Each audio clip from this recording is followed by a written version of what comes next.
Hi everyone, I'm Tom. I have just finished making a two-player playthrough of Calimala, one of the new things in the Kickstarter that is running right now. It's in the corner of the screen and in the description, but I've just thought I'd do a quick video showing you everything that's new in the Intrigue expansion. I've just done the base game in the playthrough, but if you'd like to see the new stuff in that, here we go.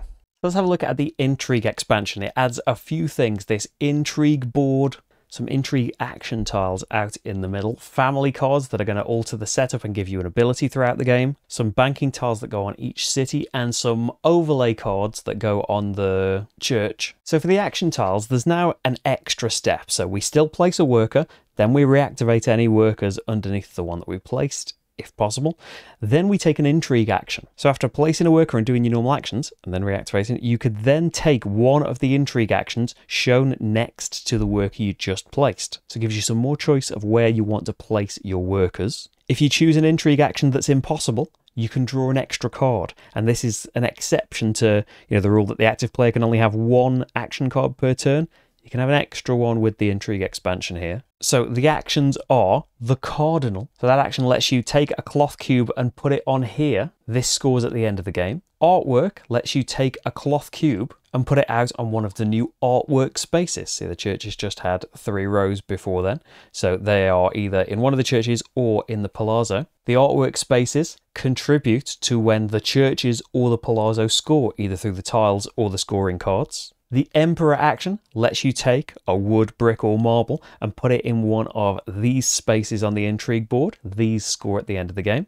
And then banking over here lets you take a marble, brick or wood and put it on a banking space in one of the cities. So these tiles were randomly dealt out and it tells you which resources can go in which city. These count towards scoring when the cities do, having cubes in there.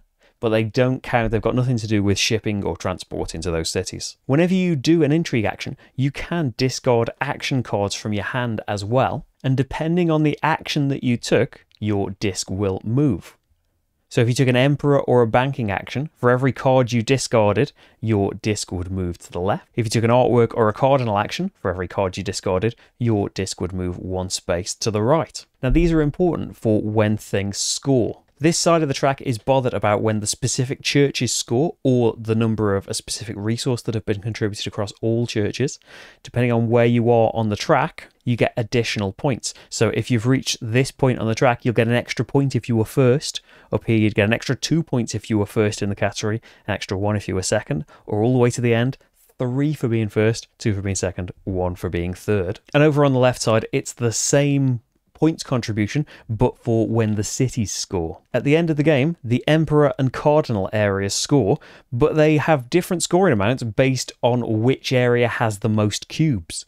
The area that's got the most cubes scores for majority 5-3-1, like the endgame scoring cards, and the area with the fewest cubes only scores 3-2-1, like the scoring tiles. When you work out the scoring cards at the end, any cubes that you've got on artwork and banking spaces, they contribute to the various cards, but the faction track extra points don't contribute towards the cards. That's just for the tiles. So the other new thing that you get is a family card, and depending on which family that you are, you get an extra setup ability and an ability to use throughout the game. This is chosen at the start during setup when you choose your starting action card, so you could get to draw an additional 2 actions. And then your ability is, on your turn, if an action is impossible, you can instead take an action adjacent to a disc of your colour that's on top of a stack. So it can give you loads more options at the cost of maybe not getting as many action cards. The Patsy family, at the setup, you get an additional family member and contractor. And then throughout the game, you get to activate the contractor discs as if they were your colour. Scully family get a brick and a wood as part of setup, and then when they get action cards, they draw 2 and keep 1 instead of just drawing off the top. These are subject to change, it's a prototype. Cangiani start with a statue cube placed in a church, and once per turn when placing a cube, you can place anywhere you already have a cube, rather than where your particular action is letting you place. Medici lets you put a cube at the Palazzo Vecchio, which counts towards breaking ties. And you get to play an action card before every scoring. Pulci gets to keep 2 scoring cards and choose 1 at the end of the game. And after an area scores, you can move one of your cubes from that area to an area that hasn't yet scored, but you've got cubes in already. Searchy lets you move left or right 1 space on the Intrigue track, and you can skip a tile when placing a disc in the council. That's the scoring section, so you can choose what goes.